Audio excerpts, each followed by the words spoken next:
Hello friends, welcome to our channel current affair updated. This is Devashish Awasthi और आज मैं आपके लिए एक ऐसा लेक्चर लेके आया हूं जिसकी आप लोग बहुत दिनों से डिमांड कर रहे थे।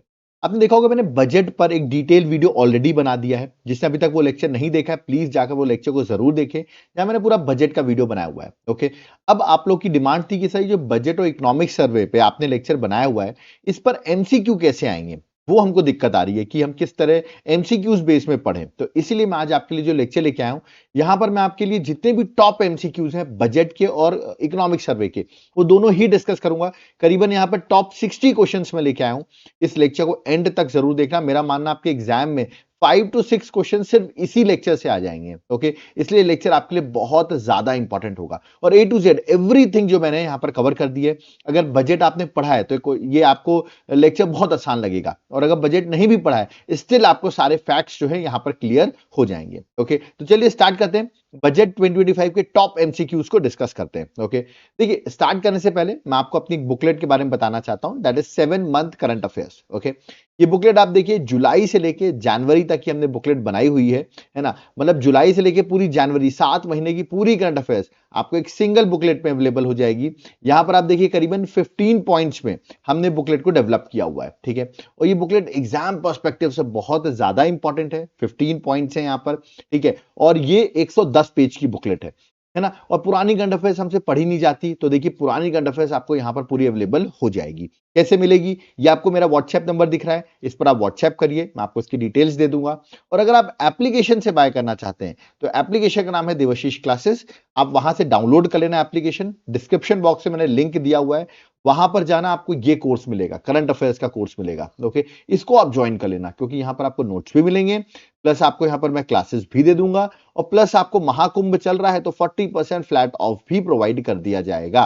तो लेट मत करो, तुरंत जाकर इस कोर्स को ज्वाइन करो। अगर ज्वाइन नहीं करने वाले हो, ऐसा सोच रहे हो सर मैं क्यों पे करूं, है ना, तो एक बार जाके कंटेंट चेक कर लो। आप कंटेंट चेक करने के बाद ही आपको समझ में आ जाएगा क्यों इस कोर्स को ज्वाइन करना चाहिए। ओके, बाकी आपको ओनली पीडीएफ चाहिए तो ये हमारा व्हाट्सएप नंबर दिया हुआ है, इस पर आप व्हाट्सएप करेंगे, हम आपको डिटेल्स प्रोवाइड कर देंगे। ओके, तो चलिए स्टार्ट करते हैं आज के ऐसे लेक्चर को जिससे 5 से 6 क्वेश्चन एग्जाम में डायरेक्ट आने वाले हैं। दैट इज बजट के टॉप एमसीक्यूज को हम यहां पर डिस्कस करते हैं। Okay, let's start. सबसे पहला question, which article of Indian Constitution refers with the term annual financial statement? ये annual financial statement जो एक्चुअली मैं आपको बताऊं, बजट जो वर्ड है ना वो कॉन्स्टिट्यूशन में कहीं भी मेंशन नहीं है। उसकी जगह जो वर्ड मेंशन है कॉन्स्टिट्यूशन में वो है एनुअल फाइनेंशियल स्टेटमेंट, जिसको आप लोकल भाषा में इसी को हम बजट कहते हैं। ठीक है, तो यहां पर मैंने आपसे कुछ क्वेश्चन पूछा हुआ है कि एनुअल फाइनेंशियल स्टेटमेंट जो कॉन्स्टिट्यूशन में है वो किस आर्टिकल के अंदर मेंशन है। ऑप्शंस आपके सामने, मैं डायरेक्टली करेक्ट आंसर बताऊंगा, इसमें आपको सही चीज याद हो। आर्टिकल 112 याद रखिएगा, deals with annual financial statement. तो आर्टिकल नंबर 112 में एनुअल फाइनेंशियल स्टेटमेंट मेंशन है। ठीक है, जिसको आप लोकल लैंग्वेज में बजट भी कहते हैं। ठीक है, तो इसका मतलब ये एनुअल फाइनेंशियल स्टेटमेंट क्या हुआ, ये वही बजट की डेफिनेशन हुई कि आप स्टेटमेंट दे रहे हो कि गवर्नमेंट का कितना पैसा आने वाला है, मतलब एस्टिमेटेड रिसिप्ट इतना पैसा आएगा और एस्टिमेटेड एक्सपेंडिचर इतना पैसा खर्च होगा एक फाइनेंशियल ईयर में। ठीक है, तो उसे कहते हैं हम एनुअल फाइनेंशियल स्टेटमेंट, और आप कह सकते हो लोकल भाषा में दैट इज बजट। वो कहोगे सर कौन से फाइनेंशियल ईयर का, लेट अस सपोज अभी बजट 2025 में आया है। ठीक है, तो जो फाइनेंशियल ईयर होगा वो 1 अप्रैल 2025 टू 31 मार्च 2026 का होगा। ठीक है, तो गवर्नमेंट ने इसका एस्टिमेशन लगा लिया कि इतना पैसा हमारे पास आने वाला है और इतना पैसा हम यहां पर अलग अलग जगहों पे खर्च करेंगे। ठीक है, तो आई होप आपको ये चीज समझ में आ गई होगी। इसी के साथ एक आर्टिकल मैं आपको और बता देता हूं, आर्टिकल नंबर 266, ये भी पूछा जाता है क्योंकि याद रखिएगा अगर सरकार को पैसे निकालने हैं तो वो बजट के लिए पैसे कहां से निकालती है, वो निकालती है सीएफआई से, कंसोलिडेटेड फंड ऑफ इंडिया से। और हमारे आर्टिकल नंबर 266 कॉन्स्टिट्यूशन में मेंशन है कि पार्लियामेंट का अप्रूवल जरूरी है। अगर आपको पैसा निकालना है कंसोलिडेटेड फंड ऑफ इंडिया से तो आपको पार्लियामेंट का अप्रूवल लेना पड़ेगा। ठीक है, तो ये आर्टिकल नंबर 266 में मेंशन है। ऐसे एक आर्टिकल और इंपॉर्टेंट है, आर्टिकल नंबर 114। ठीक है, ये कहता है कि लेट अस सपोज सीएफआई से आपको पैसा निकालना है तो उसके लिए आपको एक अप्रोप्रिएशन बिल पास करवाना पड़ेगा। तो अप्रोप्रिएशन बिल जो होता है वो आपको याद रखना है कि गवर्नमेंट को पावर देता है कि वो फंड निकाल सके कंसोलिडेटेड फंड ऑफ इंडिया के लिए। क्यों, क्योंकि जो आपका एक्सपेंडिचर होने वाला है अगले फाइनेंशियल ईयर में 1 अप्रैल 2025 से जो होने वाला एक्सपेंडिचर, उसके लिए आपको फंड्स मिल सके। तो उसको अप्रोप्रिएशन बिल जो है वो आर्टिकल नंबर 114 में मेंशन है। ठीक है, तो तीनों आर्टिकल्स जो है ना, 112 114 और 266 ये एग्जाम में पूछे जाते हैं, इसलिए मैंने आपको पहले क्वेश्चन में ही सारी चीजें कवर कर दी है। याद रखिएगा जो मैं 60 क्वेश्चंस कराऊंगा ना वो करीबन 100 से ऊपर क्वेश्चंस माने जाएंगे। क्यों? क्योंकि मैं इसमें बैकग्राउंड में आप देख रहे होंगे अलग अलग क्वेश्चंस भी कराता जाऊंगा आपको। ठीक है, चलिए आगे बढ़ते हैं, सेकंड क्वेश्चन में आते हैं। Who is the current finance minister of India who made history by presented the 8th consecutive budget? तो 8th consecutive budget इस बार रखा गया है और वो आप सबको पता होगा हमारी ताई, हमारी चाची, जिन्होंने इस बार बहुत अच्छा गिफ्ट दे दिया है हम लोगों को, वो मैं अभी आगे डिस्कस करूंगा, वो है निर्मला सीतारमन। इनका 8th स्टेट बजट था, मतलब ये 8 बार इन्होंने बजट ये अभी तक रख चुकी हैं। ओके, और आप कहेंगे सर ये हाईएस्ट है क्या? नहीं, ये अभी थर्ड हाईएस्ट है कि किसी ने बजट रखा हो सबसे ज्यादा बार, तो वो है ये थर्ड हाईएस्ट। अभी तक जो सबसे हाईएस्ट है वो है मोरारजी देसाई 10 टाइम्स, और निर्मला सीतारमन 7 लिखा हुआ है, +1 कर लेना है क्योंकि अब 8 हो गया है और वो रैंक थर्ड पे आ गई। उन्होंने प्रणब मुखर्जी को भी पीछे छोड़ दिया है। ठीक है, और वुमेन्स में तो देखो रैंक 1 पे ही है। ठीक है, मोरारजी देसाई जो है वो 10 बार बजट रख चुके हैं, लेकिन ये भी 8 टाइम्स रख चुकी हैं, ये आपको याद रखना है। ठीक है, चलिए आगे बढ़ते हैं, नेक्स्ट क्वेश्चन में आते हैं। बट नेक्स्ट क्वेश्चन आने से पहले ये जो बजट है, ये बजट आपसे ये पूछा सकता है कि 8 स्टेट बजट तो था, बट इसको प्रिपेयर कौन करता है, इसको बनाता कौन है, रिस्पॉन्सिबल कौन है? तो याद है कि बजट डिवीजन है, department, the budget division of department of economic affair, जो कि फाइनेंस मिनिस्ट्री के अंदर होता है, वो रिस्पॉन्सिबल होता है, वो नोडल बॉडी होता है फॉर प्रिपेयरिंग द बजट। तो एक क्वेश्चन भी पूछा जाता है कि कौन से डिपार्टमेंट के अंदर बनता है, तो डिपार्टमेंट ऑफ इकोनॉमिक अफेयर। कौन सी मिनिस्ट्री है? Finance ministry. डिवीजन कौन सा है? Budget division. तो ये पॉइंट भी आप याद रखिएगा। ठीक है, मैं कह रहा हूं ना सारे क्वेश्चन जो है वो बैकग्राउंड में मैं आपको कराता जाऊंगा। ठीक है, चलिए नेक्स्ट क्वेश्चन में आते हैं, question number third. Recently, the government has presented the Union Budget 2025-2026 with which theme? क्या थीम थी इस बार जब हमने बजट रखा? ठीक है, ऑप्शंस आपके सामने हैं। अगेन देखिए पूरे ऑप्शंस दिए गए हैं, मैं आपको सही आंसर बार बार टिक इसलिए लगाता हूं कि आप लोग करेक्ट आंसर याद करें। करेक्ट आंसर है सबका विकास, याद रखिएगा। तो इस बार की थीम क्या है? इस बार की थीम है सबका विकास। ये आधा विकास, संपूर्ण विकास, ये सब नहीं है। ठीक है, इसका करेक्ट आंसर है सबका विकास। That is option number C जो है करेक्ट आंसर है, वो आपको याद रखना है। और ये थीम जो है वो क्यों बनाई गई है? इसमें टारगेट जो सरकार का ओवरऑल है वो है देश को विकसित भारत बनाना टिल 2047। ये लॉन्ग टर्म टारगेट है, 2047 तक हमको देश को विकसित भारत बनाना है। ठीक है, तो उसी के लिए हमारी थीम जो है वो है सबका विकास। याद रखिए, मतलब आपको सबको लेके चलना पड़ेगा, इंक्लूसिवनेस होनी चाहिए आपके अंदर। ठीक है, चलिए आगे बढ़ते हैं, नेक्स्ट क्वेश्चन में आते हैं। नेक्स्ट क्वेश्चन है question number fourth. How many engines of development are identified in the union budget 2025-2026? ठीक है, कितने इंजन्स ऑफ डेवलपमेंट है? ठीक है, मतलब how many engines of development. देखिए ये जो बजट रखा गया है ना, इसमें बड़ा इंपॉर्टेंट ये हो जाता है कि इंजन्स ऑफ डेवलपमेंट बताए गए हैं। मैं आपको अभी पढ़ाऊंगा, बड़ा अच्छा इन्होंने बताया। गाड़ी में देखो इंजन होता है ना, इंजन है इन्होंने बताया है, वो भी बताऊंगा। इन इंजन को फ्यूल की जरूरत है, और फ्यूल अगर आप देंगे तो आपका जो आउटकम है वो आपको मिल जाएगा। इस तरह का बजट एक्सप्लेन किया गया है। अब मैं आपको बताता हूं, इंजन बोले गए हैं 4। ठीक है, तो करेक्ट आंसर यहां पर क्या हो जाएगा? 4 इंजन की यहां पर बात की गई है। ठीक है, अब 4 इंजन आप सोचेंगे सर कौन से हैं 4 इंजन? ठीक है, तो ये देखिए यहां पर डायग्राम में दिए हुए 4 इंजन, आप याद कर लीजिए कौन कौन सा है। पहला है एग्रीकल्चर। ठीक है, पहला इंजन इन्होंने क्या बोला? डेवलपमेंट का जो ग्रोथ का इंजन है वो है एग्रीकल्चर। ठीक है, सेकंड कौन सा है? एमएसएमई। एमएसएमई क्या है? एमएसएमई का मतलब है micro small medium enterprises. Okay, ये सेकंड इंजन है। थर्ड इंजन जो है वो है आपका दैट इज इन्वेस्टमेंट। ओके, और फोर्थ जो है वो है आपका एक्सपोर्ट। तो ये 4 इंजन बोले गए हैं इस बार के बजट में।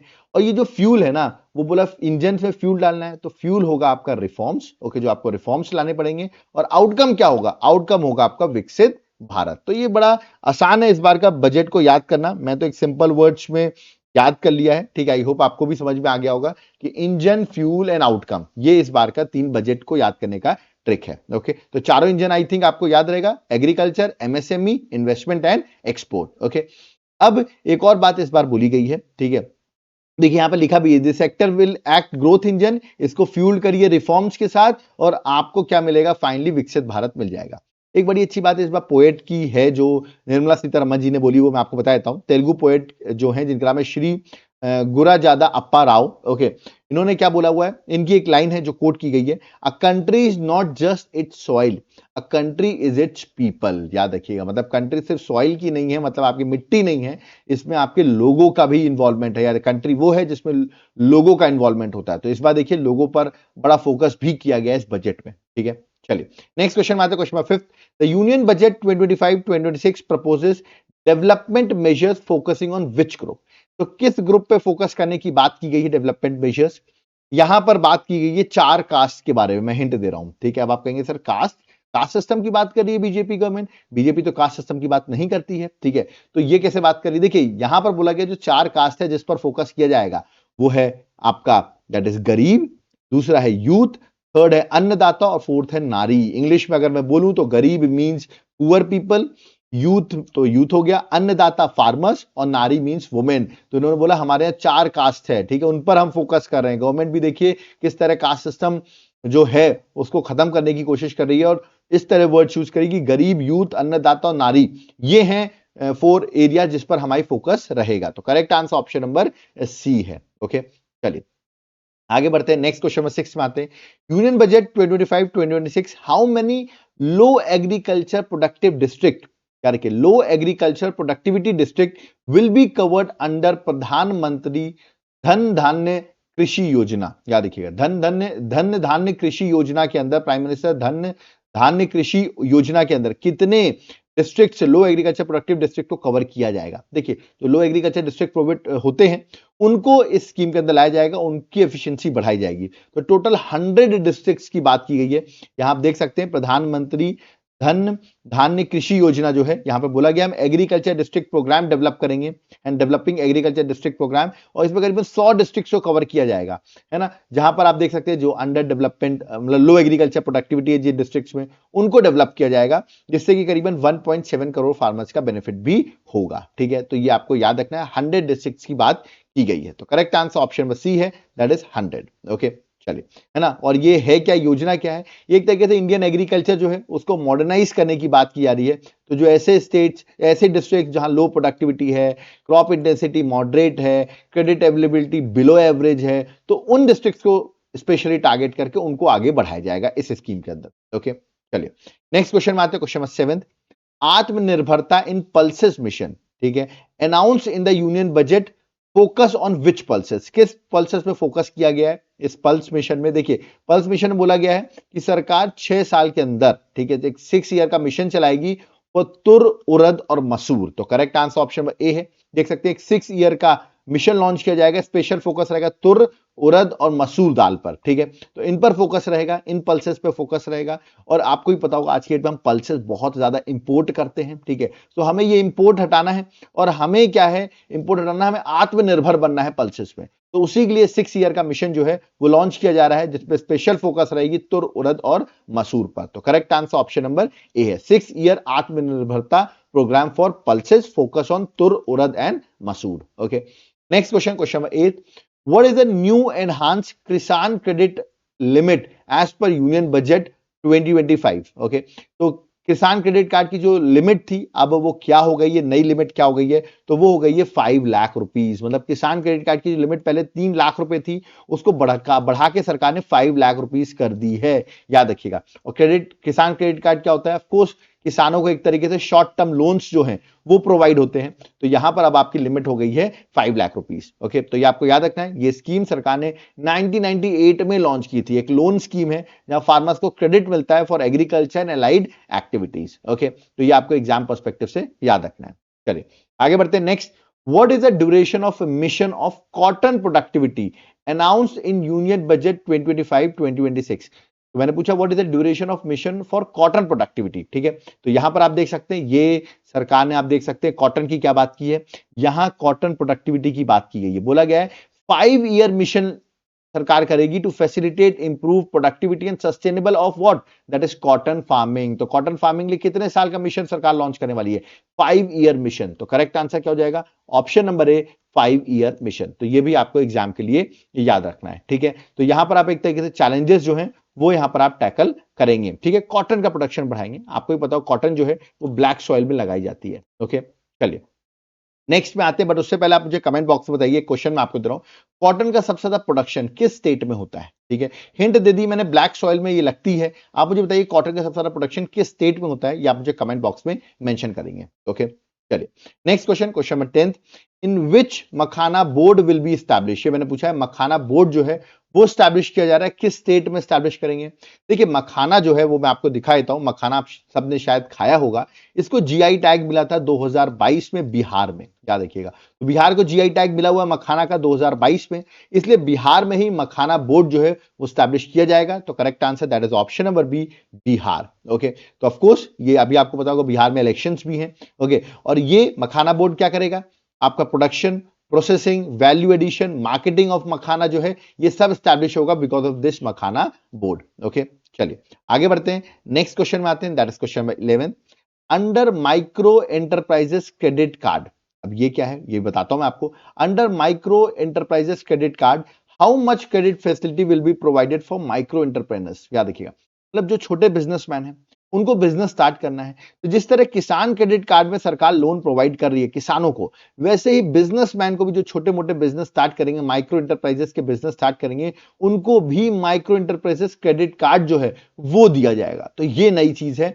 उस क्रेडिट कार्ड की जो लिमिट होगी ना वो होगी 5 लाख रुपए। तो correct answer option number A है। यहां पे आप देख सकते हैं credit card for micro enterprises, यहां पे देख सकते हैं 5 लाख की लिमिट के साथ आपको क्रेडिट कार्ड दिया जाएगा। उसके लिए आपके उद्यम पोर्टल में आप रजिस्टर्ड होने चाहिए, ठीक है। और ये पहले साल में करीबन 10 लाख कार्ड जो है वो इशू किए जाएंगे बाय गवर्नमेंट। तो रेडी हो जाइए, जो लोग अपना बिजनेस, छोटा मोटा बिजनेस स्टार्ट करना चाहते हैं, आपके लिए सरकार एक क्रेडिट कार्ड जो है वो प्रोवाइड करेगी। 5 लाख रुपए इसमें रहेंगे, आप उसका इस्तेमाल कर सकते हो अपने बिजनेस के लिए। ओके, तो यहां पे करेक्ट आंसर है option number A, that is 5 lakh, और 10 लाख ही कार्ड इशू होंगे फर्स्ट ईयर पे।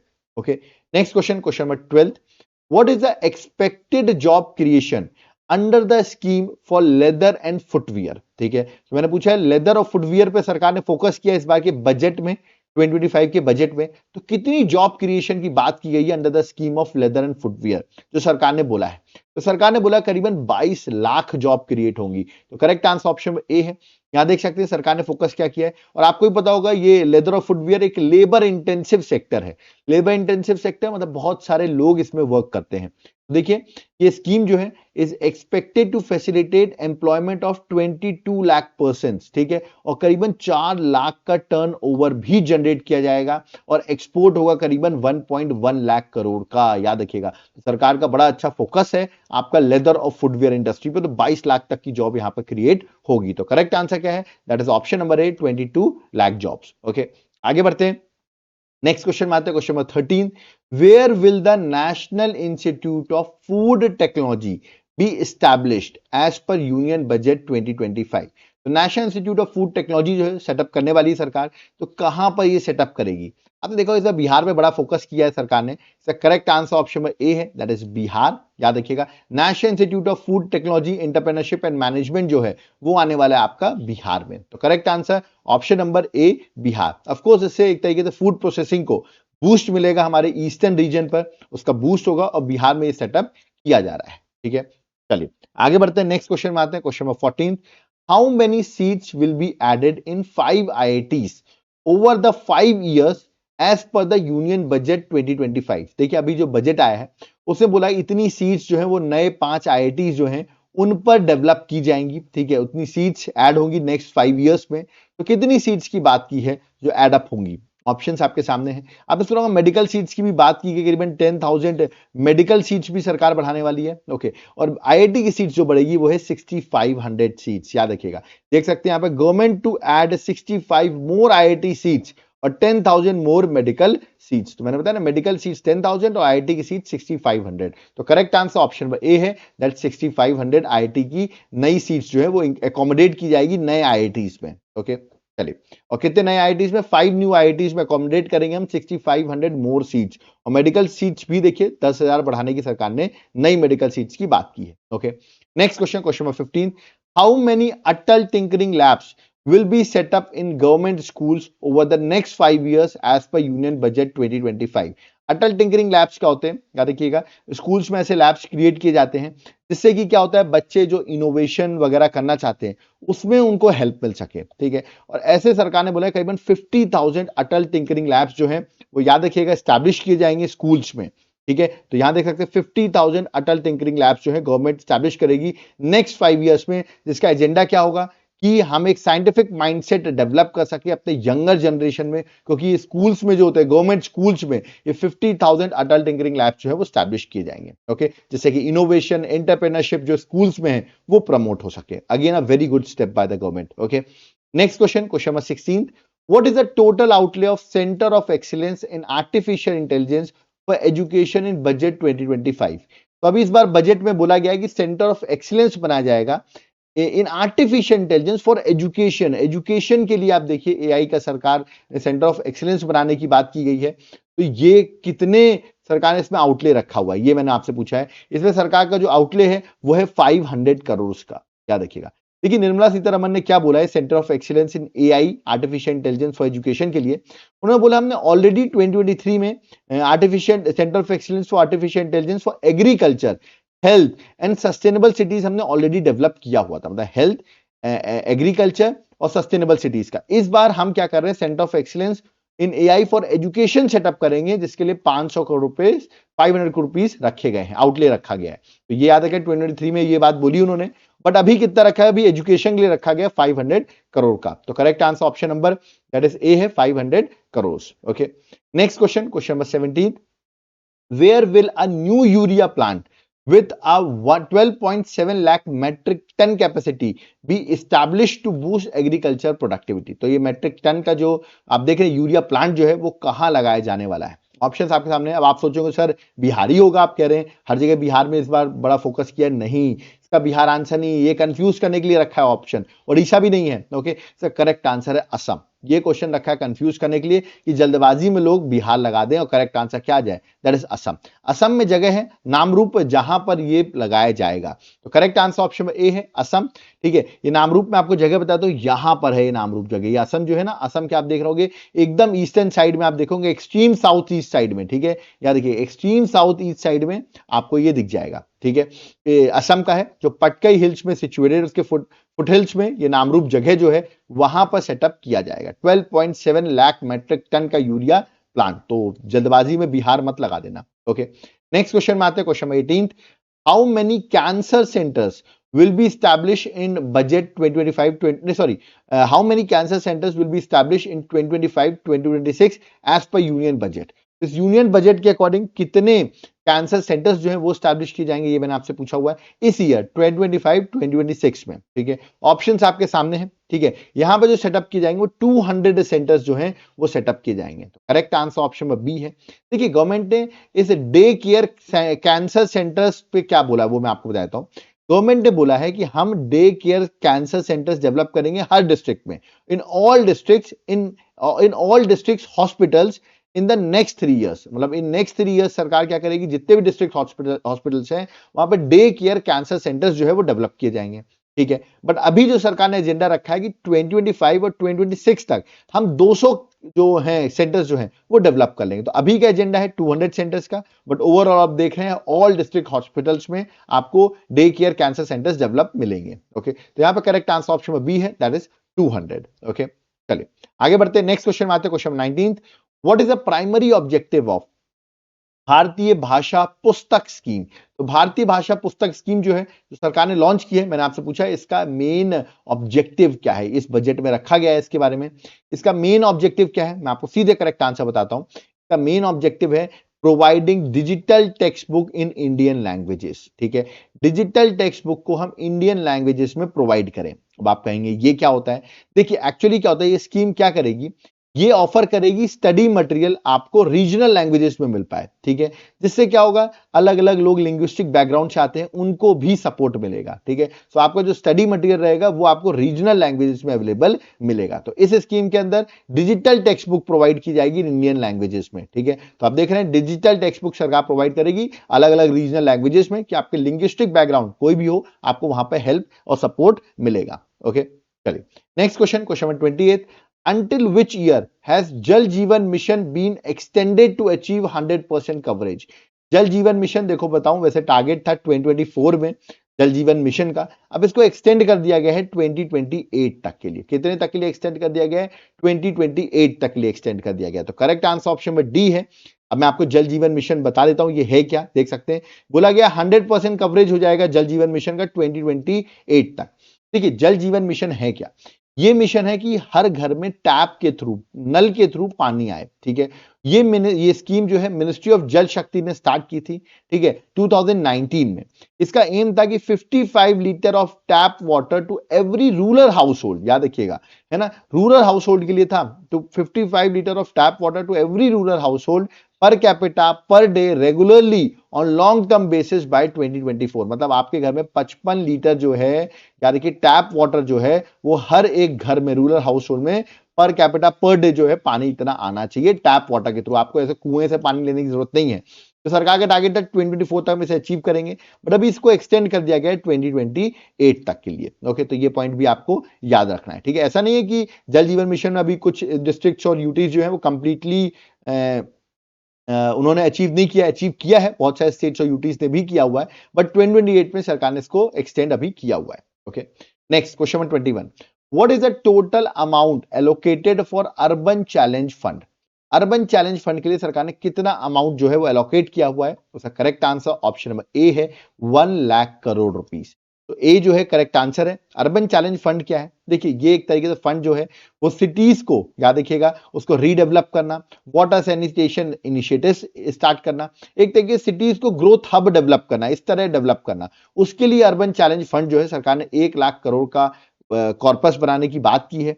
और इसमें अभी जो है इस बजट में 10,000 करोड़ रुपए सरकार ने इसमें ऐड भी किए हैं। तो 2025-2026 में 10,000 करोड़ इस बजट में, इस फंड में रखे गए हैं। Okay, next question, question number 22, finance minister Nirmala Sitharaman has announced nuclear energy mission worth how many crore to develop indigenous small modular reactors. देखिए यहां पर बोले गए हैं 5 small indigenous small modular reactor जो है वो सरकार डेवलप करेगी, और उसके लिए सरकार, और ये कब तक डेवलप करेगी? 2033 तक। ओके, और इसके लिए सरकार ने 20,000 करोड़ रुपीस रखे हैं। तो करेक्ट आंसर क्या है? ऑप्शन नंबर ए 20,000 करोड़ रुपीस, ठीक है। इसके बारे में देखिए मैं आपको बता भी देता हूं। देखिए ये जो न्यूक्लियर एनर्जी मिशन फॉर विकसित भारत है, इसमें टारगेट जो है वो है 100 गीगावाट हम न्यूक्लियर एनर्जी डेवलप कर लें 2047 तक, ठीक है।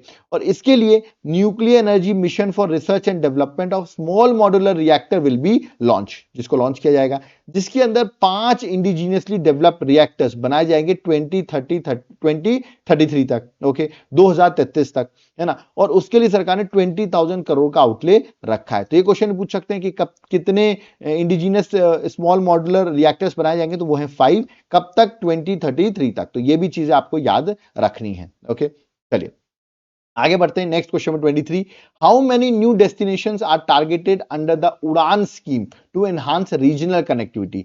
तो रीजनल कनेक्टिविटी को एनहांस करने के लिए कितने उड़ान स्कीम, ये उड़ान उड़े देश का आम नागरिक जो स्कीम है उसके अंदर नए डेस्टिनेशन को सरकार टारगेट करने वाली है। तो करेक्ट आंसर है ये टारगेट करेगी, देख सकते हैं 120। तो डी जो है करेक्ट आंसर है। यहां पे आप पढ़ सकते हैं उड़ान जो है regional connectivity to 120 new destinations and carry 4 crore passengers in next 10 years. मतलब नए 120 न्यू डेस्टिनेशंस जो हैं वो आपके कनेक्ट होने वाले हैं आपके एयरप्लेन से, जो है उड़ान, मतलब आप भी फ्लाइट ले सकेंगे। तो नए डेस्टिनेशन को सरकार कनेक्ट करेगी, 4 करोड़ पैसेंजर्स जो हैं वो कैरी कर सकेगी नेक्स्ट 10 ईयर्स में। ओके, तो 120 is the correct answer, that is option number D. Okay, चलिए next question number 24, how many tourist destination across the country will be developed in partnership with states through a challenge mode? देखिए tourism पे भी सरकार ने बहुत focus किया हुआ है। तो टूरिस्ट डेस्टिनेशन कितने सरकार डेवलप करने वाली है स्टेट के साथ पार्टनरशिप करके? तो ये सरकार करने वाली 50, याद रखिएगा। ए इज द करेक्ट आंसर, 50। आप क्या देख सकते हैं, टॉप 50 टूरिस्ट डेस्टिनेशन साइट्स जो है कंट्री में डेवलप होगी in partnership with state through a challenge mode. मतलब सरकार डेवलप करेगी टूरिज्म को भी, कोई टूरिज्म डेवलप होगा तो आपको पता है एम्प्लॉयमेंट भी ऑटोमेटिकली जनरेट होगी। तो correct answer option number A है, that is 50। Okay, next question, question number 25, under which project will the broadband connectivity be added to all government secondary schools, primary healthcare centers in rural areas? हम देखते हैं ना rural areas में जो hospitals हैं, जो schools हैं, वहां पर ब्रॉडबैंड कनेक्टिविटी नहीं होती। तो उसको देखते हुए सरकार ने ब्रॉडबैंड कनेक्टिविटी करने की बात की है गवर्नमेंट स्कूल्स और प्राइमरी हेल्थ केयर सेंटर्स में। उसके लिए जो सरकार ने प्रोजेक्ट लॉन्च किया है उसका नाम है भारत नेट के अंदर, याद रखिएगा। इस प्रोजेक्ट के अंदर भारत नेट के अंदर ब्रॉडबैंड कनेक्टिविटी लगाई जाएगी स्कूल्स और प्राइमरी हेल्थ केयर सेंटर्स में। तो करेक्ट आंसर ऑप्शन में बी है, that is Bharat net. Okay, चलिए आगे बढ़ते हैं नेक्स्ट। और ये अच्छा स्टेप है स्कूल्स में हम देखते हैं, क्योंकि स्कूल्स में इंटरनेट कनेक्टिविटी नहीं रहती है, ठीक है। तो यहां पर आपको याद रखना है कि गवर्नमेंट के सेकेंडरी स्कूल्स और प्राइमरी हेल्थ केयर सेंटर्स में ब्रॉडबैंड कनेक्टिविटी को भारत नेट इनिशिएटिव के अंदर बनाया जाएगा, ठीक है, स्टैब्लिश किया जाएगा। नेक्स्ट क्वेश्चन में आते हैं, question number 26। How much has been allocated to implement private sector driven research development and innovation initiative? मतलब रिसर्च डेवलपमेंट और इनोवेशन इनिशिएटिव के अंदर प्राइवेट सेक्टर ड्रिवन के लिए कितना मनी जो है सरकार ने एलोकेट किया है, क्योंकि रिसर्च बहुत जरूरी है आपकी देश की ग्रोथ के लिए। तो यहां पर देखिए सरकार ने क्या बोला है, रिसर्च डेवलपमेंट और इनोवेशन के लिए हम 20,000 करोड़ जो है वो दे रहे हैं to implement private driven research and research development and innovation initiative. तो करेक्ट आंसर क्या होगा, 20,000 करोड़। तो ए जो है correct answer, that is 20,000 crore जो है वो एलोकेट किए गए, ठीक है ना। तो ये भी एग्जाम के लिए बहुत इंपॉर्टेंट है कि सरकार जो है देख सकते हैं आप इनोवेशन रिसर्च डेवलपमेंट पे ध्यान दे रही है। नेक्स्ट क्वेश्चन पे आते हैं, question number 27। What is the name of unified digital platform for international trade to be set up? देखिए इंटरनेशनल ट्रेड को इजी करने के लिए, फैसिलिटेट करने के लिए एक यूनिफाइड डिजिटल प्लेटफॉर्म जिससे आपका एक्सपोर्ट जो है वो बूस्ट हो सके, सरकार ने लॉन्च किया है। उस यूनिफाइड डिजिटल प्लेटफॉर्म का नाम है Bharat trade net, short form में कहेंगे बीटीएन, याद रखिएगा। बीटीएन सरकार ने लॉन्च किया है, यूनिफाइड डिजिटल प्लेटफॉर्म रहेगा, है ना, जहां पर आपका एक्सपोर्ट कैसे बेटर होगा वो मैं आपको बता देता हूं। इस भारत ट्रेड नेट के थ्रू, याद रखिएगा, इंटरनेशनल ट्रेड में आपको यूनिफाइड प्लेटफॉर्म मिला जहां पर आप ट्रेड डॉक्यूमेंटेशन, फाइनेंसिंग के सॉल्यूशंस, ये सब आपको इस भारत ट्रेड नेट पे जो एक डिजिटल पब्लिक इंफ्रास्ट्रक्चर सरकार डेवलप कर रही है उस पर आपको चीजें मिल जाएंगी। ओके, तो ऑफकोर्स ये एक तरीके से आपको बहुत ज्यादा हेल्प करने वाला है भारत ट्रेड नेट। ओके, चलिए नेक्स्ट क्वेश्चन में आते हैं, question number 28। What is the income limit for which no income tax will be charge? तो what is the income limit for which no income tax will be charge? Options आपके सामने 10 लाख, 12 लाख, 15 लाख, 20 लाख, कितने में एक भी इनकम टैक्स चार्ज नहीं होगा? तो करेक्ट आंसर आई थिंक आप लोगों ने पढ़ा होगा, दैट इज 12 लाख। तो बी जो है करेक्ट आंसर है। बट मैं आपको नए टैक्स स्लैब भी दिखा देता हूं। देखिए 0 से 4 लाख नील, 4 to 8 lakh 5%, 8 to 12 lakh 10% tax लगेगा, 12 से 16 लाख 15%, 16 से 20 lakh 20%, 20 to 24 lakh 25% and above 24 lakh 30% tax लगेगा। अब आप बोलोगे सर अभी आपने बोला 12 लाख में एक भी टैक्स नहीं लगेगा, फिर आप बोलो यहाँ पे 10% रहेगा। देखिए ये जो टैक्सेस हैं इसमें फिर क्या होता है, रिबेट भी मिलता है, ठीक है। वो रिबेट विबेट सब मिला के आप ये मान के चलिए आपको 12 लाख रुपए आपकी इनकम होगी तो आपको कोई टैक्स देना नहीं पड़ेगा, ठीक है। मोटा मोटा आपको ये चीज याद रखना। बाकी टैक्स स्लैब ये है जो मैंने यहाँ पढ़ाया हुआ है आपको, तो कंफ्यूज नहीं होना है कि आपसे पूछ लिया 8 से 12 लाख में कितना टैक्स स्लैब है तो आप लिख दो सर 0%, ठीक है। करेक्ट आंसर 10% होगा। ओके, चलिए नेक्स्ट क्वेश्चन में आते हैं। Next question number 29. How many life-saving drug for cancer, chronic and rare diseases has been fully exempted under Union Budget 2025? तो इनको fully exempt कर दिया गया है टैक्सेस वगैरह से, याद रखिएगा जो कस्टम ड्यूटी होती है उससे exempt कर दिया गया। कितने लाइफ सेविंग ड्रग्स को exempt किया जिससे इनका प्राइसेस कम हो सके? तो करेक्ट आंसर है option number A, 36 drugs for cancer rare diseases to be exempted। तो correct answer option number A है। आप यहां देख सकते हैं इनको बेसिक कस्टम ड्यूटी जो है उससे टोटली क्या कर दिया गया, एग्जेम्प्ट कर दिया गया। तो again a very important step by the government. Okay, next है question number 38। What is the credit limit for street vendors? जो स्ट्रीट वेंडर्स होते हैं ना, ठेला वगैरह लगाते हैं, under the UPI link credit card in the PM Svanidhi scheme. PM Svanidhi scheme के अंदर याद रखिएगा अब सरकार इनको क्रेडिट कार्ड देगी स्ट्रीट वेंडर्स को, ठीक है, कि वो इतना तक स्पेंड कर सकते हैं उसमें। अब मैंने पूछा उनकी क्रेडिट कार्ड की लिमिट कितनी होने वाली है जो सरकार ने डिसाइड की है। और पीएम स्वनिधि स्कीम के अकॉर्डिंग पहले सरकार ने लोन प्रोवाइड किया था स्ट्रीट वेंडर्स को कि वो अपना, उनको याद रखिएगा वो अपना स्ट्रीट में बिजनेस वगैरह जैसे जो ठेला वगैरह लगाते हैं वो सब पे उनकी मदद हो सके। तो पीएम स्वनिधि स्कीम लॉन्च की गई थी, ठीक है। तो मैंने यहाँ पर पूछा है क्रेडिट लिमिट अब सरकार ने भी कितनी कर दी है, उनकी क्रेडिट लिमिट होगी 30,000 रुपीज। तो याद रखिएगा पीएम स्वनिधि स्कीम के अंदर जो याद रखिएगा जो ये है आपके स्ट्रीट वेंडर्स हैं उनको UPI link credit card provide किए जाएंगे, इनकी लिमिट होगी 30,000 रुपीज। तो ये भी बड़ा अच्छा स्टेप लिया है गवर्नमेंट ने। ओके, यहाँ पर आप देख सकते हैं चार्ट वाले वगैरह आपने देखे होंगे, तो उनको सरकार बेनिफिट प्रोवाइड कर रही है। तो करेक्ट आंसर ऑप्शन में D, that is 30,000। Okay, next question में 31, how many provisions are set to be decriminalise under the Jan Vishwas bill 2.0।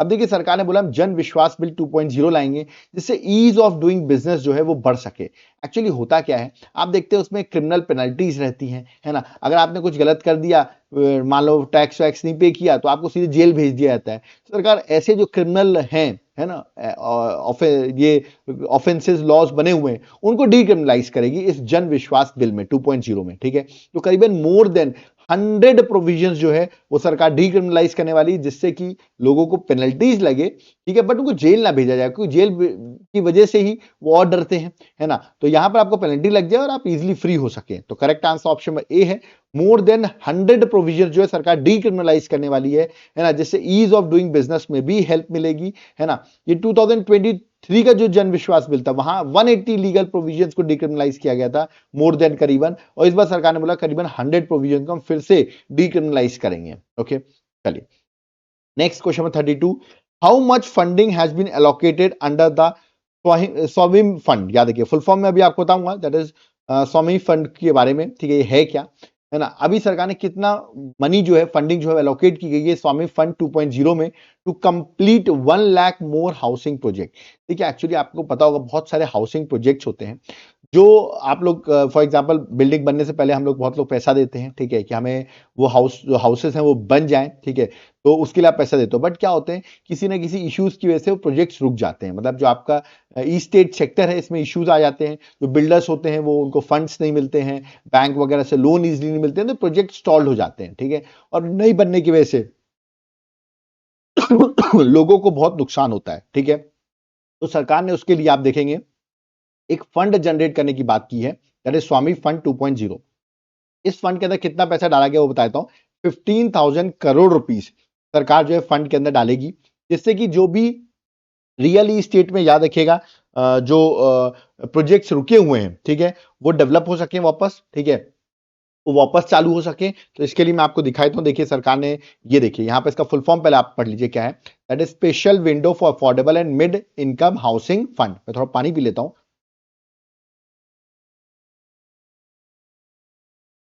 है ना।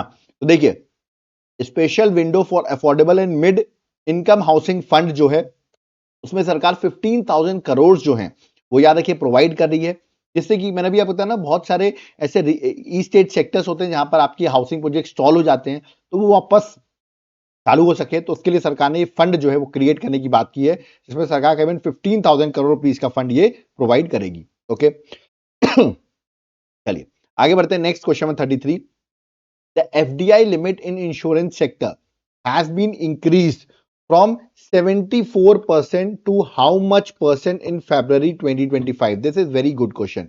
ये एग्जाम में क्वेश्चन पूछा सकता है कि आपका जो इंश्योरेंस सेक्टर में एफडीआई लिमिट है इसको इंक्रीज की गई है तो कितना कर दिया गया है। ऑप्शन दिए गए, आप सोचिए क्या होगा करेक्ट आंसर। देखिए इसका करेक्ट आंसर जो है that is option number D, 100% कर दिया है गवर्नमेंट ने। याद रखिएगा एफडीआई की लिमिट अब 100% हो गई है इंश्योरेंस सेक्टर में। आप देखिए जब इसको इंट्रोड्यूस किया था इंश्योरेंस सेक्टर में फॉरेन डायरेक्ट इन्वेस्टमेंट को, तो 26% लिमिट थी 2000 में। ओके, ग्रेजुअली 2015 में 49% की गई है, फिर 2021 में 74% की गई है। अब इंश्योरेंस सेक्टर में 100% जो है वो एफडीआई की लिमिट बढ़ा दी है सरकार ने। ओके, चलिए नेक्स्ट क्वेश्चन में 34th, which institution will set up a partial credit guarantee scheme for corporate bonds in the infrastructure sector? Now this is again an interesting question कि सरकार कौन सा इंस्टीट्यूशन जो है वो पार्शियल क्रेडिट गारंटी स्कीम के अंदर सेटअप पार्शियल गारंटी स्कीम, इसमें कॉर्पोरेट बॉन्ड इशू किए जाएंगे। देखिए बॉन्ड इशू किए जाएंगे, बॉन्ड परचेज होंगे, उससे जो पैसा मिलेगा वो इंफ्रास्ट्रक्चर सेक्टर में लगाया जाएगा। तो कौन सी इंस्टीट्यूशन ये कॉर्पोरेट बॉन्ड इशू करने वाली इंफ्रास्ट्रक्चर सेक्टर, ये मैंने आपसे पूछा हुआ है। ऑप्शंस आपके सामने, आरबीआई, नबार्ड, सिडबी, नहीं। करेक्ट आंसर जो है that is option number A, NABFID। Full form है national bank for financing infrastructure and development. Okay, so A जो है करेक्ट आंसर है, वो आपको याद रखना है कि ये जो है वो सेटअप करेगी कॉर्पोरेट बॉन्ड्स फॉर इंफ्रास्ट्रक्चर के लिए। पाशा क्रेडिट स्कीम जो है कॉर्पोरेट बॉन्ड्स इशू किए जाएंगे, जो मनी यूज किया जाएगा इंफ्रास्ट्रक्चर के लिए। ऑफकोर्स इंफ्रास्ट्रक्चर में बूस्ट आएगा इन सब चीजों से। ओके, फाइनेंसिंग जो है वो डेवलप हो पाएगी। Next question, question number 35, which institution will create a new Grameen credit score system for easier loan access to self-help group members and rural people? अभी आपको पता होगा आपका क्रेडिट स्कोर होता है कि नहीं होता है, बिल्कुल उसके अकॉर्डिंग आपको लोन मिलता है, ठीक है। तो ऐसे ही अब एक ग्रामीण क्रेडिट स्कोर जो है वो डेवलप किया जाएगा, है ना, जिससे कि जैसे सेल्फ हेल्प ग्रुप को या रूरल पीपल को लोन लेना है तो उनका एक क्रेडिट स्कोर होगा, है ना। इससे आपका फाइनेंशियल डिसिप्लिन भी बनेगा, है ना। ऐसा नहीं कि हमने लोन ले लिया हम चुका ही नहीं रहे हैं। तो इस ये जो है ये एक ग्रामीण क्रेडिट स्कोर डेवलप किया जाएगा, उससे इजी हो सकेगा आप किसको लोन इजीली प्रोवाइड करेंगे, क्योंकि वो लोग प्रॉपर लोन जो है वो सही चीज के लिए ले रहे हैं और लोन चुका भी रहे हैं, है ना। तो उसके लिए ग्रामीण क्रेडिट स्कोर जो सिस्टम जो है वो डेवलप किया जा रहा है, इससे इजी लोन आपको मिल सकेंगे। और ये डेवलप कर रहा है पब्लिक सेक्टर बैंक्स, याद रखिएगा, नबार्ड मत लगा देना answer. Correct answer option C है, पब्लिक सेक्टर बैंक देखिए स्टैब्लिश करेगा। इससे आपका एक तरीके से फाइनेंशियल डिसिप्लिन आएगा, क्रेडिट की जो वर्थ होती है रूरल इंडिविजुअल्स की, इजियर लोन की, ये आपको मिल सकेगी। जैसे आज की डेट में हमारा क्रेडिट स्कोर होता है तो उसके अकॉर्डिंग वो इजीली लोन मिलता है कि नहीं, वैसे ही ग्रामीण क्रेडिट स्कोर जो है वो पब्लिक सेक्टर बैंक जो है वो डेवलप करेंगे। Next question, question number 36, what will be the fiscal deficit for financial year 2025-2026? Fiscal deficit कितना होने वाला है ये मैंने आपसे पूछा हुआ है। द करेक्ट आंसर आपको याद रखना 4.4%। याद रखिए फिस्कल डेफिसिट कितना होगा, 4.4%, क्योंकि ये क्वेश्चन बहुत आता है। बाकी भी डेफिसिट्स में चलिए आपको बता देता हूं कितना कितना सरकार ने 2025-2026 में टारगेट रखा है। Let's start. Fiscal deficit 4.4%, revenue deficit 1.5%, effective revenue deficit 0.3% और प्राइमरी डेफिसिट 0.8%। ये सब 0.8% of what, of 0.% of GDP, मतलब fiscal deficit 4.4% of GDP, revenue deficit 1.5% of GDP, आपको याद रखना। तो ये टारगेट्स रखे गए हैं। हो सकता है फिस्कल ना पूछे, वो आपसे रेवेन्यू पूछ लें, इसलिए मैंने चारों ही आपको यहां पर बता दिए। ओके, आगे बढ़ते हैं। Next question number 37, how many crore rupees have been allocated for the deep sea mission for union budget 2025? आपको पता होगा सरकार ने एक समुद्रयान मिशन जो है वो लॉन्च किया हुआ है, तो उसके लिए कितना बजट एलोकेट किया गया। देखिए इस मिशन के अंदर करीबन सरकार जो है, सरकार का जो सबमर्सिबल होने वाला है वो पानी के अंदर 6000 मीटर तक जाएगा, ठीक है, जिसका नाम रखा गया है मत्स्या 6000, ठीक है ना। अब ये 6000 है, मत्स्या 6000, पानी के अंदर 6000 मीटर तक जाने वाला है। इसमें लोग भी जा सकेंगे, 3 लोगों की सीटिंग कैपेसिटी भी है, ठीक है। तो 6000 मीटर तक जाएगा तो 600 करोड़ ही सरकार ने रखा है, इसमें आपको इजिली याद हो जाए। करेक्ट आंसर ऑप्शन नंबर 6, ये देख सकते हैं मत्स्या 6000 समुद्रयान मिशन के अंदर। ऑफकोर्स डीप ओशन एक्सप्लोरेशन के लिए ये मिशन जो है वो लॉन्च किया जा रहा है। ओके, चलिए नेक्स्ट क्वेश्चन में आते हैं। Question number 38, what is the primary objective of ज्ञान भारतम मिशन? ज्ञान भारतम मिशन जो सरकार ने बजट में रखा है उसका मेन ऑब्जेक्टिव क्या है? देखिए आपको पता होगा बहुत सारी चीजें होती है जो आपकी हैंड रिटन होती हैं, जो कि प्रिंटेड नहीं होती हैं। तो ये जो मैन्युस्क्रिप्ट्स कहते हैं जो हैंड रिटन होती हैं, ठीक है, तो इन मैन्युस्क्रिप्ट्स करीबन 1 करोड़ मैन्युस्क्रिप्ट्स को कंजर्व करना है। ये ज्ञान भारतम मिशन के अंदर सरकार का टारगेट है। करीबन 1 crore manuscripts which are hand written not printed, उनको सरकार प्रिजर्व करेगी अंडर ज्ञान भारतम मिशन। तो करेक्ट आंसर ऑप्शन में बी है, conservation documentation of 1 crore manuscripts. Okay, चलिए, है ना, आगे बढ़ते हैं। नेक्स्ट क्वेश्चन है क्वेश्चन, और ये आपको पता होगा मैन्युस्क्रिप्ट्स अलग अलग लाइब्रेरीज म्यूजियम्स यहां पर रखी गई हैं, इनको सरकार प्रिजर्व करने वाली है। Okay, next question number 39, which ministry has received the highest budget allocation in budget 2025-2026? सबसे ज्यादा सरकार ने किस मिनिस्ट्री को प्रोवाइड किया है? होम अफेयर को, एग्रीकल्चर को, हेल्थ को, और सबसे ज्यादा पैसा किसको मिलेगा? ऑफ कोर्स डिफेंस को।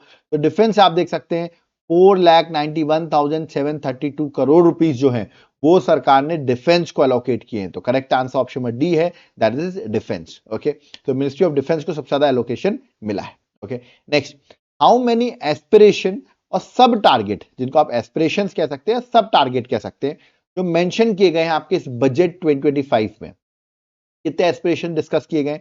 तो यहां पर टोटल जो एस्पिरेशन डिस्कस किए गए वो हैं 6। मैं आपको 6 एस्पिरेशंस बता देता हूं, जिनको आप सब टारगेट भी कह सकते हैं इस बजट के अंदर, ठीक है। इंजन तो 4 थे, सब टारगेट हैं 6, वो मैं आपको बता देता हूं कौन कौन से हैं। देखिए जो एस्पिरेशन या सब टारगेट हैं वो मैं आपको बता रहा हूं कितने, 6 कौन कौन से। एक है जीरो पॉवर्टी होनी चाहिए, ठीक है, सरकार का जो सब टारगेट है वो पॉवर्टी जीरो करनी है।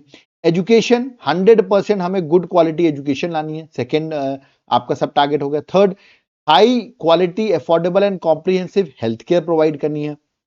Okay, 100% skilled labour and meaningful employment देनी है लोगों को। 70% वुमेन्स इन इकोनॉमिक एक्टिविटीज में लाना है, वुमेन्स को इकोनॉमिक एक्टिविटीज में 70%, नॉट 100%। यहाँ पे 100% लिख के दे देंगे आपको कंफ्यूज करने के लिए। ओके, और farmer making our country the food basket of the world. Okay, तो हमें अपना food basket of the world भी बनना है। तो ये हमारे 6 जो हैं वो सब प्लान या एस्पिरेशंस आप कह सकते हैं जो गवर्नमेंट ने टारगेट में रखे हैं। तो ये आपको ये 6 भी गो थ्रू जरूर करने हैं। ठीक है, आगे बढ़ते हैं। सरकार ने कितना बोला, this year budget target reform in how many sector, कितने सेक्टर में सरकार जो है बजट, इस बजट में टारगेट करने वाली रिफॉर्म्स के थ्रू। ओके, तो this year budget target reform in how many sectors, वो सेक्टर्स के मैं नाम भी बताऊंगा, याद करने का या नाम भी बता दूंगा, और नाम याद करने का नंबर ऑफ रिफॉर्म्स कितने सेक्टर में सरकार करने वाली इजी है, क्यों, क्योंकि इसका भी आंसर 6 ही है। करेक्ट आंसर ऑप्शन बी है, दैट इज 6। मैं आपको बता देता हूं किन किन सेक्टर में सरकार रिफॉर्म्स लाने वाली है। तो budget target reform in 6 sectors. एक है टैक्सेशन, एक है पावर सेक्टर, एक है अर्बन डेवलपमेंट, एक है माइनिंग, एक है फाइनेंशियल सेक्टर, और एक है रेगुलेटरी रिफॉर्म्स। याद रखिएगा, रेगुलेशन पे भी सरकार ने बात की कि हम रेगुलेशन जो है ना उसको ईज डाउन करेंगे। ओके, टू मच रेगुलेशंस होने की वजह से ईज ऑफ डूइंग बिजनेस नहीं हो पाता, मतलब बार बार लोगों को बिजनेस में परेशानी, हर चीज में इस चीज का सर्टिफिकेट लो, इस चीज की लो, तो लोगों को बहुत दिक्कत आती है। तो डीरेगुलेशन की भी सरकार ने बहुत इंपॉर्टेंट बात की, ऐसे देखिए रेगुलेटरी रिफॉर्म्स की भी यहां पर बात की गई है। तो ये 6 सेक्टर्स हैं जहां पर सरकार बजट टारगेट करेगी रिफॉर्म्स का। रिफॉर्म्स क्या है, रिफॉर्म्स है फ्यूल, याद रखिएगा, इन्हीं से तो आपका मतलब इंजन में फ्यूल नहीं डालोगे तो विकसित भारत कैसे बनेगा। ठीक है, चलिए नेक्स्ट आते हैं। नेक्स्ट है that is question number 42, according to budget 2025-2026 from which source has Indian government receive the maximum money. तो सरकार का बजट होता है, उसमें सबसे ज्यादा सरकार को पैसा कहां से आने वाला है, ये मैंने आपसे पूछा है। Source of Indian government maximum money कहां से आने वाला है, इनकम टैक्स से आएगा नहीं, जीएसटी से आएगा नहीं, कस्टम से आएगा नहीं। इसका करेक्ट आंसर है बोरोइंग एंड अदर लाइबिलिटीज। आप यहां देख सकते हैं सबसे ज्यादा परसेंटेज जो है 24% आपको बोरोइंग और अदर लाइबिलिटीज से है। सेकेंड नंबर पे कौन है, सेकेंड नंबर पर है income tax 22%। Okay, third number पे जीएसटी कितना है, जीएसटी देख लो 18% है। ठीक है, देन आपका कॉर्पोरेशन टैक्स 17% है। ठीक है, आप ये बाकी टैक्सेस यहाँ पे गो थ्रू कर सकते हो। ठीक है, तो सबसे ज्यादा टॉप 3 याद रखना आपको, पहला है बोरोइंग लायबिलिटी, सेकंड है इनकम टैक्स, और थर्ड जो है वो आपका कॉर्पोरेशन टैक्स। ये टॉप 3 आपको याद, सॉरी थर्ड कॉर्पोरेशन नहीं है भाई, थर्ड जीएसटी है। ठीक है, थर्ड पहला है आपका borrowing other liability, second income tax, third आपका जीएसटी 18%, फोर्थ आपका कॉर्पोरेशन टैक्स है। ओके, ये टॉप 4 आपको ये याद रखने हैं। ठीक है, नंबर्स पूछे जाते हैं एग्जाम में। चलिए आगे बढ़ते हैं, नेक्स्ट क्वेश्चन में आते हैं। According to budget 2025 Indian government spend maximum money on, सरकार स्पेंड सबसे ज्यादा किसमें करेगी, ये मैंने आपसे पूछा। ये तो सरकार इनकम हो गई कि आ रहा है सबसे ज्यादा बोरोइंग से, बट जा किस में रहा है सरकार का इस बजट पे सबसे ज्यादा। ऑप्शंस आपके interest payment, generally interest payment answer होता है। इंटरेस्ट पेमेंट मतलब आपने जो लोन लिया उस पर जो आप इंटरेस्ट देते हैं, तो सरकार बहुत सारा लोन लेती है, तो इंटरेस्ट पेमेंट में इतना स्पेंडिंग जाती है, बट इस बार नहीं है इसका आंसर। इसका करेक्ट आंसर है option number B, state share of taxes and duties. B जो है करेक्ट आंसर, 21% आप देख सकते हैं आपका state share of taxes and duties है, और जो इंटरेस्ट पेमेंट है वो 19% ही है। ठीक है, और थर्ड नंबर पे कौन है, थर्ड नंबर पे जो है वो आपका है central sector scheme, 16% central sector scheme.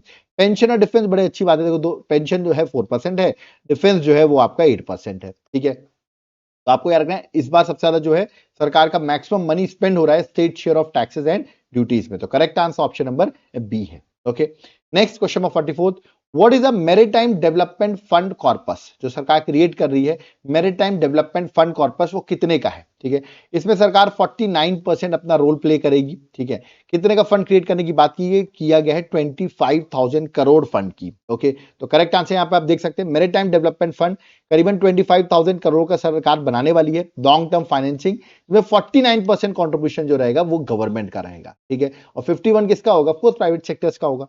तो करेक्ट आंसर ऑप्शन सी है, दैट इज 25,000 करोड़। तो सी जो है वो करेक्ट आंसर है। ठीक है, with government funding 49%। Okay, next question number 45, in which year India's first paperless budget was presented. India का पहला पेपरलेस बजट जो है वो कब प्रेजेंट किया गया था? बड़ा इंटरेस्टिंग क्वेश्चन मैंने आपसे पूछा हुआ है, ठीक है। तो इसका करेक्ट आंसर है that is option number D 2021 में, ठीक है।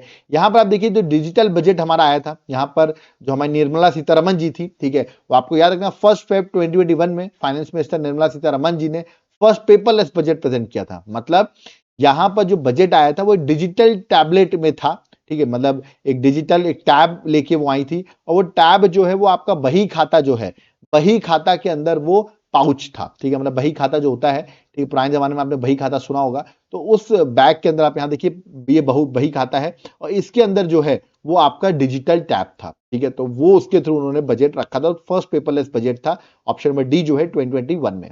Okay, next question number 46, for salaried taxpayer what is the income limit under the new tax regime? ठीक है, what is the, फिर से पूछो, income, what is the income limit under the new tax regime considering the standard deduction? देखिए आपको भी पता होगा 12 लाख तक, ठीक है, आपको पता होगा, आपको इनकम टैक्स नहीं लगेगा, मैंने पढ़ाया हुआ है, ठीक है।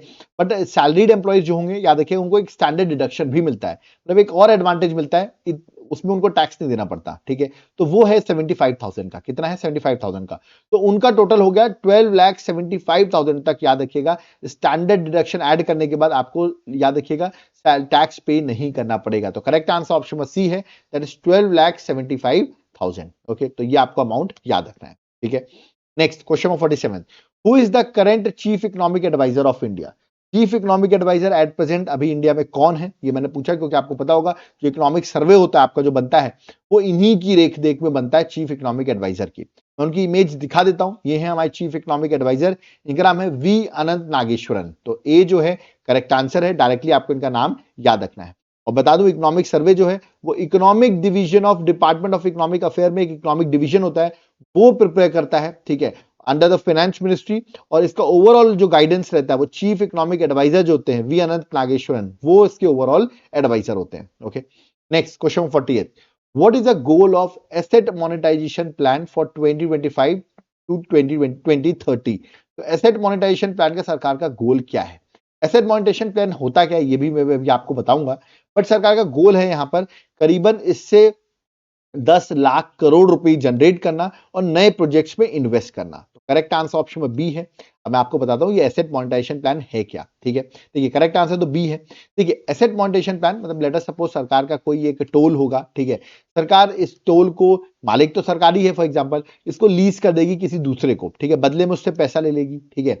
ऐसे सरकार के जो भी एसेट्स हैं उसको सरकार मोनेटाइज करेगी, ठीक है, दूसरों को देगी और उनके बदले में मनी ले लेगी, ठीक है। इससे सरकार करीबन 10 लाख करोड़ रुपीस 2025 से 30 तक सरकार जनरेट करेगी, और इस फंड को, ठीक है, इस फंड को आपको याद रखना है, सरकार नए प्रोजेक्ट्स में और एसेट्स बनाने में इस्तेमाल करेगी। That is asset monetisation plan, मतलब एसेट्स को आपको अपने जो अभी एसेट्स हैं उनको लीज आउट करके 10 लाख करोड़ रुपीस सरकार प्रोजेक्ट्स में डेवलप करेगी। तो correct answer option number B है। आई होप आप समझ गए होंगे। Okay, next question, question number 49, how much is the outlay proposed for the interest free loans to states for capital expenditure? याद रखिएगा, मतलब सरकार कितना इंटरेस्ट फ्री लोन स्टेट्स को देने वाली है फॉर कैपिटल एक्सपेंडिचर, और वो लोन देगी 50 साल के लिए, इंटरेस्ट फ्री लोन मिल रहा है आपको, और वो लोन कितना सरकार देगी स्टेट्स को?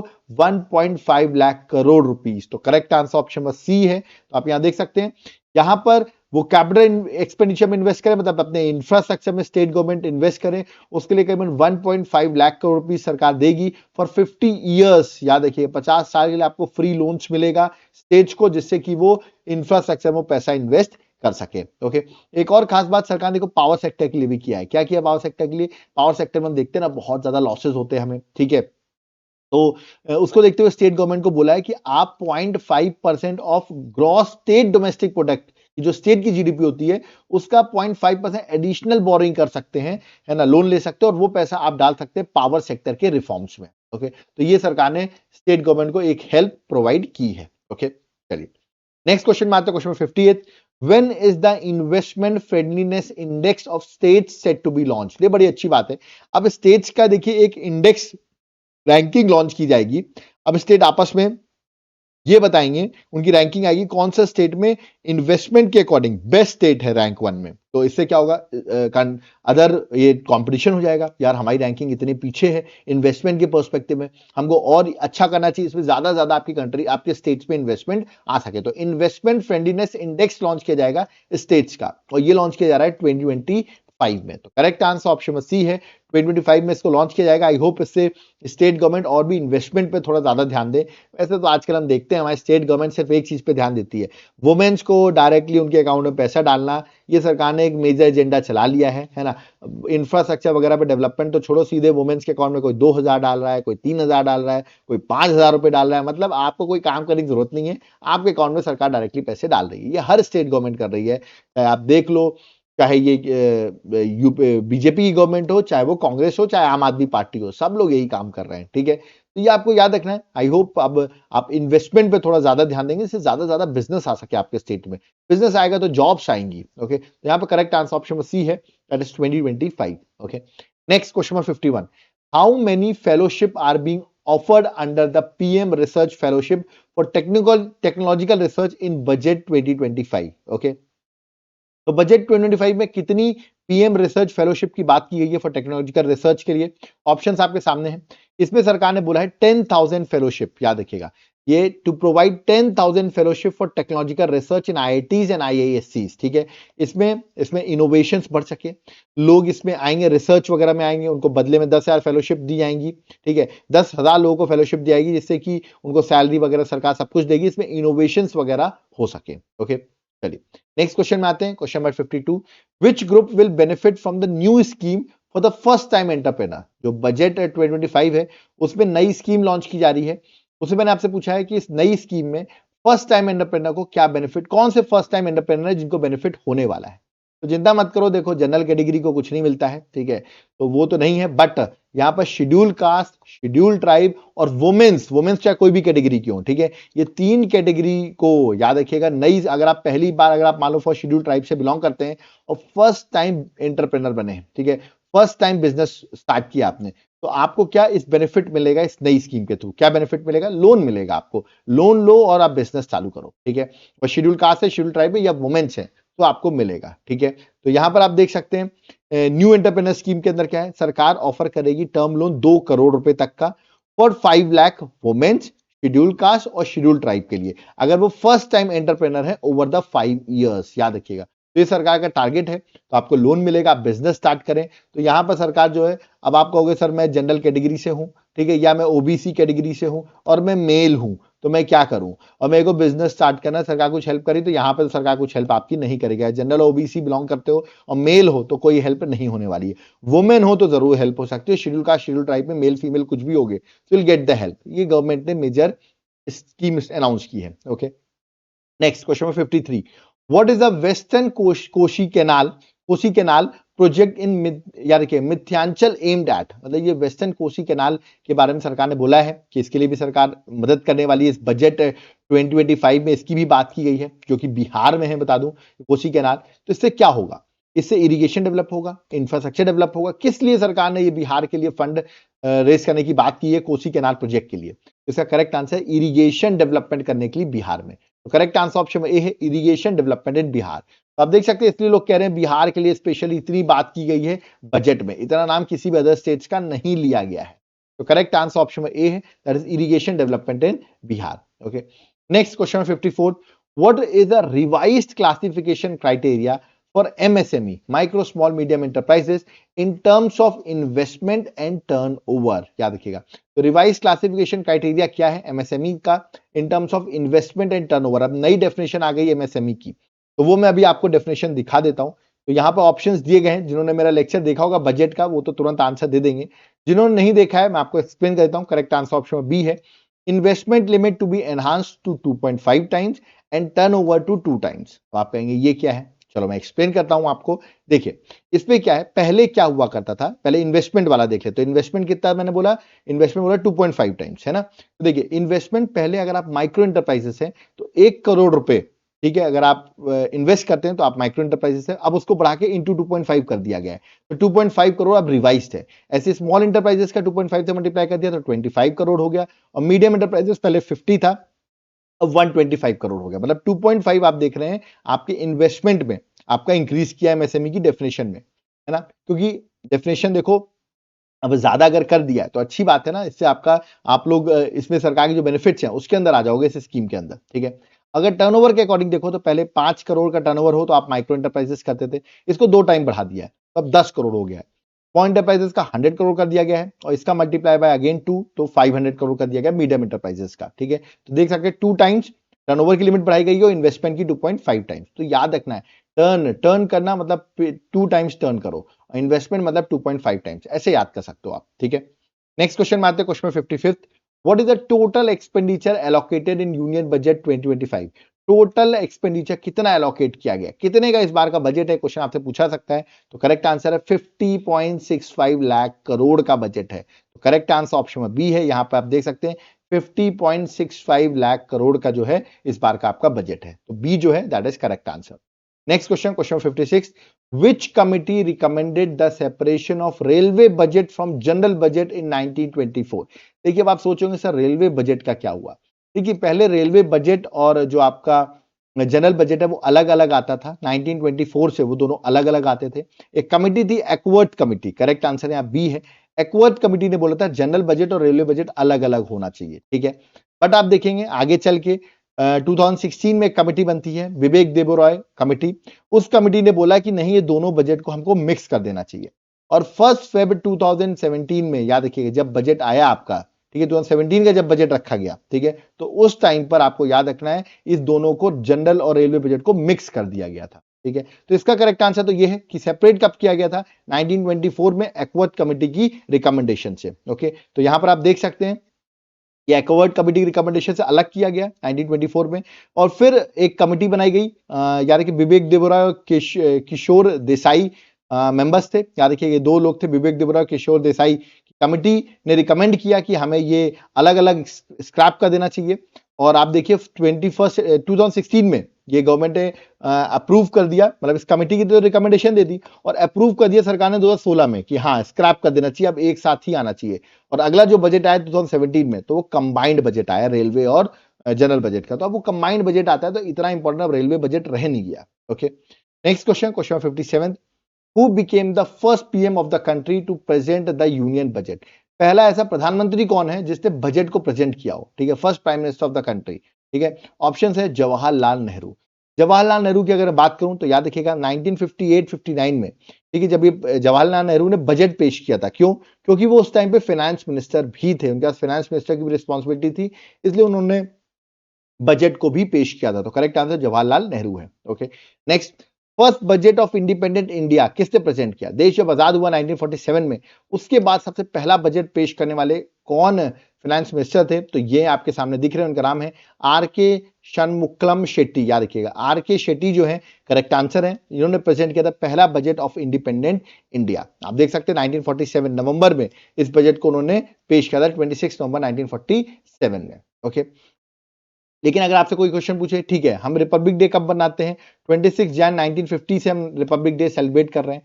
तो first budget of Republic of India was presented by, ये क्वेश्चन पूछा है। इंडिपेंडेंट इंडिया का तो ठीक है, बट रिपब्लिक डे का पूछा जाए तो ये है उनकी पर्सनैलिटी और इनका नाम है जॉन मथाई। तो करेक्ट आंसर ऑप्शन में डी है। याद रखिएगा जॉन मथाई ने पहला बजट रिपब्लिक ऑफ इंडिया का प्रेजेंट किया था 28 फेब 1950 में, मतलब देश तब रिपब्लिक हो चुका था, ठीक है, मतलब हमारा कॉन्स्टिट्यूशन जो है वो लागू हो चुका था। उसके बाद फाइनेंस मिनिस्टर जो थे वो थे John Mathai, okay. Next question, question number 68। When was the budget formally introduce in India? पहली बार ये बजट जो है ना फॉर्मली इंट्रोड्यूस कब हुआ देश में? 47 में नहीं, 1850 में नहीं, 1875 में नहीं, करेक्ट आंसर है 1860 में। याद रखिएगा तो फर्स्ट टाइम जो बजट इंट्रोड्यूस हुआ था वो 7 अप्रैल 1860 में था, ठीक है। आपको पता होगा 1857 में रिवोल्ट ऑफ 1857 होता है और 1858 में पावर जो है वो ईस्ट इंडिया कंपनी से ब्रिटिश क्राउन को दे दिया जाता है, ठीक है। और उसके बाद ही आप देखिए 1860 में 2 साल बाद ही जब उनको पावर मिलता है ब्रिटिश क्राउन को, तो ये बजट को रखा जाता है। तो ये भी आपको याद रखना है। एक क्वेश्चन ये भी आता है कि ऐसी कौन सी वुमेन प्राइम मिनिस्टर थी जिन्होंने बजट को रखा है आज तक? Women prime minister, so only women finance minister जो कि देश की प्राइम मिनिस्टर भी थी और उन्होंने बजट रखा, वो थी इंदिरा गांधी। वैसे तो पीएम के पर्सपेक्टिव से जवाहरलाल नेहरू ने रखा, बट वो मेल है। फीमेल के पर्सपेक्टिव में याद रखिए ऐसी फीमेल जो प्राइम मिनिस्टर भी थी और उन्होंने फाइनेंस मिनिस्टर का बजट भी रखा तो वो थी इंदिरा गांधी। ठीक है, तो पहली वुमेन फाइनेंस मिनिस्टर भी इंदिरा गांधी ही आंसर होगा। ठीक है, ऑफ कोर्स वो पीएम के साथ साथ उनका चार्ज था, बट वही कहलाएंगी। ओके, तो ये आपको एग्जाम पर्सपेक्टिव से याद रखना। तो आपने देखिए मैंने सारे क्वेश्चन डिस्कस किए कि नहीं। जिन्होंने मेरा बजट का लेक्चर देखा होगा उनको तो बड़ा मजा आया होगा, सारी चीजें आपने पढ़ी होंगी, कुछ नए पॉइंट्स भी ऐड हुए होंगे और आपने पढ़ लिया होगा। जिन्होंने मेरे बजट का वीडियो नहीं देखा है, प्लीज जाकर बजट का वीडियो देखो यार 2025 का, तो ये आपको पूरे एमसीक्यूज बन जाएंगे। आई होप आपको हर चीज समझ में आई होगी। मैं जितने भी टॉप क्वेश्चंस थे वो सारे यहाँ पर कवर किए इकोनॉमिक सर्वे ऑफ बजट के। ओके, अब मैं जाते आते आपको अपनी बुकलेट के बारे में बता रहा हूं, याद रखिएगा ये बुकलेट आप तुरंत ले लें। जितने भी सीरियस स्टूडेंट्स हैं, 7 मंथ करंट अफेयर्स में यहां पर आपको दे रहा हूं जुलाई से लेकर जनवरी तक। यहां पर आप देख सकते हैं प्रॉपर करीबन 15 पॉइंट्स में 110 पेजेस की बुकलेट है। ठीक है, ये बुकलेट आपको मिल जाएगी। कैसे मिलेगी, ये व्हाट्सएप नंबर दिया है, इस पर आप व्हाट्सएप करिए। ओके, या तो आप एप्लीकेशन का लिंक मैंने डिस्क्रिप्शन बॉक्स में डाल दिया है, देवाशीष क्लासेस, वहां से भी बाय कर सकते हैं। मैं इसका सैंपल आपको दिखाता हूं, देखिए किस तरह सैंपल बने हुए हैं। पॉइंट फ्रेम में बुकलेट है। ठीक है, 110 पेजेस की 7 महीने की करंट अफेयर्स आप इजीली गो थ्रू यहां से कर सकते हैं। ठीक है, इसके साथ साथ मैं आपको एक और बुकलेट दूंगा। जुलाई से फरवरी आपको पता है चल रहा है, तो करीबन 1200 एमसीक्यूज मैं आपको प्रोवाइड करूंगा 8 मंथ करंट अफेयर्स की। मतलब वो भी पढ़िए, देखिए बजट वगैरह के जितने क्वेश्चन है ना वो सब भी आपको यहाँ पर सब मिल जाएंगे, टोटली अपडेटेड सब चीजें यहाँ पर मिलेंगी। आपको करना क्या है, कुछ नहीं करना है, नीचे जो हमारा व्हाट्सएप नंबर दिया हुआ है इस पर आप व्हाट्सएप करिए, वहां से बाय कर सकते हैं। और अगर एप्लीकेशन से बाय करना चाहते हो, दैट इज देवाशीष क्लासेस जो एप्लीकेशन का नाम है, तो वहां पर आप जाना तो आपको ये कोर्स मिलेगा, करंट अफेयर्स का कोर्स। इसको तुरंत ज्वाइन कर लेना, इसमें आपको नोट्स भी मिलेंगे, क्लासेस भी मिलेंगी। ठीक है, और प्लस आपको महाकुंभ चल रहा है तो 40% ऑफ भी मिलेगा। ये सारे बेनिफिट्स आपको मिलेंगे और फ्यूचर की भी क्लासेस आपको यहाँ पर अवेलेबल मिलती रहेंगी। तो लेट मत करो, इस कोर्स को तुरंत जाकर ज्वाइन करो। ओके, और जो लोग सिर्फ पीडीएफ चाहते हैं तो ये हमारा व्हाट्सएप नंबर दिया है, इस पर आप व्हाट्सएप करिए। जो भी चार्जेस पीडीएफ के होंगे वो हम आपको प्रोवाइड कर देंगे। ओके, और जिनको 12 मंथ की चाहिए, मतलब करीब जनवरी से दिसंबर तक की चाहिए, क्योंकि सर हमें पुराना 1 साल की करंट अफेयर चाहिए, तो वो भी अवेलेबल करा दूंगा मैं।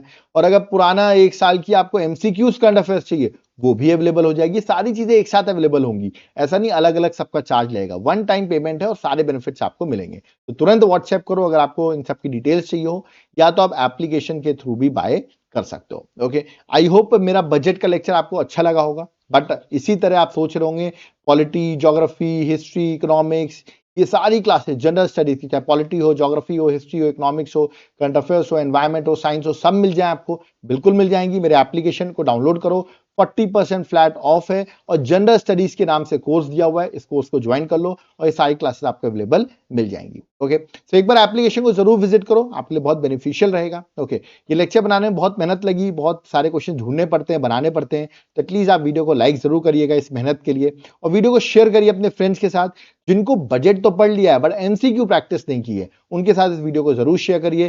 फर्स्ट टाइम चैनल में आओ, चैनल को सब्सक्राइब करके रखो, इसमें आपको और हमारी फर्दर डिटेल्स जो है वो आपको हमारी मिलती रहे इस चैनल में। ओके, तो अब यहाँ पर मुझे चलना होगा। आई होप आपको हर चीज समझ में आ गई होगी। कोई डाउट क्वेरी है, कमेंट बॉक्स ओपन है, वहां कमेंट कर सकते हैं। और नोट्स के लिए ये नंबर हमने दे रखा है व्हाट्सएप का, आप व्हाट्सएप करिए, हम आपको डिटेल्स प्रोवाइड कर देंगे। ओके, तो अब यहाँ पर हम लोग चलते हैं। थैंक यू एवरीवन, जय हिंद, जय भारत, जय जगन्नाथ।